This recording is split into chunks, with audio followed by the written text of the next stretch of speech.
তো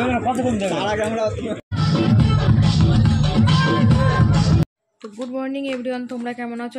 সবাই ভালো আছো, আর আমিও ভালো আছি। রূপপ্রিয় সংসারের নতুন ব্লগে আবার তোমাদের সবাইকে অনেক অনেক ওয়েলকাম, অনেক অনেক ভালোবাসা দিয়ে আজকে ব্লগটা স্টার্ট করছি।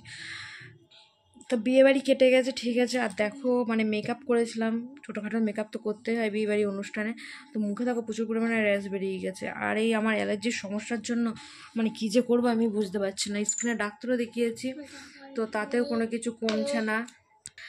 আর মানে কি বলবো, আর ভালো লাগছে না জানো তো। আর দেখবা শরীরে কোনো কিছু এনার্জি না থাকলে কিন্তু ভালো লাগে না। আর কিছু কিছু সময় দেখবো আমাদের ঘরের বউদের এনার্জি না থাকলেও তো কাজকর্ম তো করতেই হয়, ইচ্ছার বিরুদ্ধে অনেক কিছুই করতে হয়।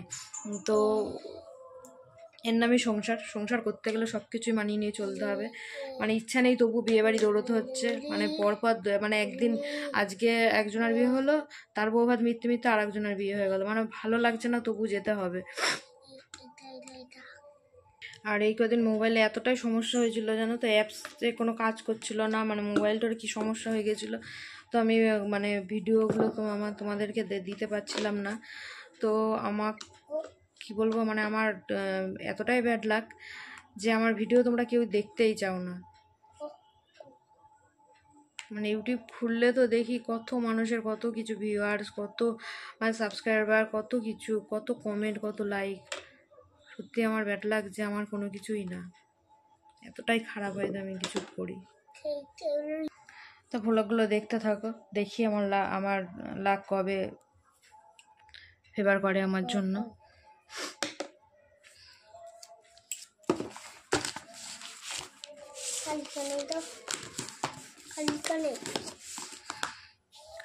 তো টাটা, দেখতে থাকো, লাইক কমেন্ট শেয়ার করো। আর নতুন কোনো সদস্য তার কাছে যদি আমার ভিডিওগুলো পৌঁছায় অবশ্যই এটা সাবস্ক্রাইব করে দিও, কমেন্টও করো, লাইক করো। আর অবশ্যই যারা সাবস্ক্রাইব করো তারা অবশ্যই আমাকে তোমাদের ঠিকানা দিও, যাতে মানে যোগাযোগ রাখতে পারি আর কি, ফ্যামিলি হয়ে থাকতে পারি। আর যারা অলরেডি হয়ে আছো তাদেরকে অনেক অনেক ভালোবাসা। তো দেখতে থাকো। তারপরে দেখো বিয়ে বাড়ি চলে এসেছি, মানে কন্যাযাত্রী সোনাই, আমি দাদাভাই সবাই মিলে চলে এসেছি। তো অনেক পিক নেওয়া হয়নি, ভালো হয়নি, মানে অনেকটা রাত করে এসেছি বলে আর ভালো লাগছিলো না। তো তো দেখো সেপারে বিয়ে বাড়ি সেলফি তুলবো না, এটা তো কখনো হয় না, এটা তো কখনোই হয়ই না। তো সোনাই আমি খেতে বসে গেছি, তো বসে বসে ছবি তুলেই যাচ্ছি, আর লোকজন না দেখছে। আর তোমাকে কি বলবো যে মানে যেহেতু ব্লগ করি অনেকে জানে, নিজেদের বাড়ির লোকজন তো সবসময় বলে যাচ্ছে hi guys, hi guys, hi guys. এর জবাবকে আমি কখনো দিতে পারবো না, এই যে ব্লগগুলো করছি এর যন্ত্রণায় মানে আমি ভিডিও করতেই পারছি না।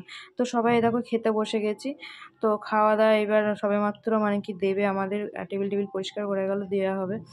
তো কি বলবো আর মানে ভাষা নেই। হাই, আমার নাম বিজ্ঞশ্রী, তুই তোর নাম বল।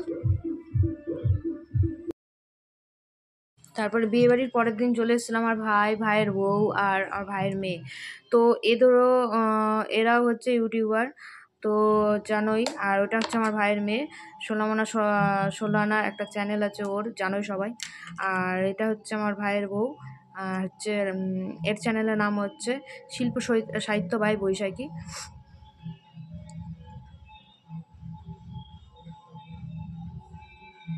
তো আমরা এসেছিলাম, ওরা কখনো এসব মাঠঘাট দেখিনি, তো আমরা একটু এসেছিলাম মাঠ দেখতে আর কি। আমাদেরই বাগান, আম বাগান, লিচু বাগান, কলা বাগান, সব কিছুই দেখতেই পাচ্ছ। তো 6 বছর পর আজকে মাঠে এসেছি। তো তোমাদের দাদাভাই কোনোদিনও মাঠে টাঠে আমাদের দেখায় না। আর দেখো প্রতিটা গাছে কেমন কলার কাঁদি হয়েছে।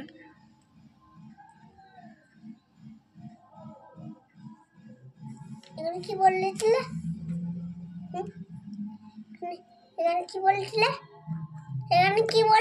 আমি তো একটা ভিডিও করছি, তোকে কথা বলতে কে বলেছে? বলবো না।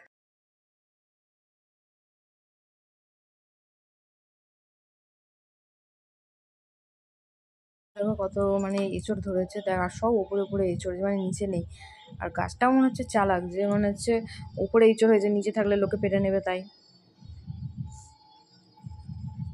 ফুল তুলে নিয়ে আসি না, ফুল তুলে নিয়ে আসি। ফুল তুললে আমাকে বকবে না। রজনীগন্ধা ক্ষেতের পাশে দেখো চন্দ্রমল্লিকা চাষ করেছি আমরা। দেখো ফুলগুলো এত সুন্দর হয়েছে। কবে থেকে বলছি তোমার দাদাভাইকে নিয়ে যেতে, নিয়ে যাবে না, বলে না যেতে হবে না। তো এই দেখো এই ফুলটা ছিঁড়ছি, আর এই ফুলগুলোর মধ্যে না সব পোকা হয়েছে। ভালোবাসেন এমন কোনো লোক মনে হয় নেই পৃথিবীতে। আর হয়তো হাতে গোনা হয়তো পাওয়া যাবে কি সন্দেহ আছে। আর ফুল বাচ্চা যারা ভালোবাসে না তারা হয়তো মনে হয় মানুষের পর্যায়ে মনে হয় পড়ে না এরকম। এত সুন্দর। আর বাইরে এত পরিমাণ মাইক বাজছে না শিবরাত্রির জন্য। বাড়ির সামনে আমাদের মন্দির আছে, তো এই বছর আমি জল ঢালতে পারিনি, অসহ্য আছে আমাদের। তো ভিডিওটা আজকে এই পর্যন্ত। আর দুই ভাই বোন দেখো কেমন নাচ করছে। টাটা।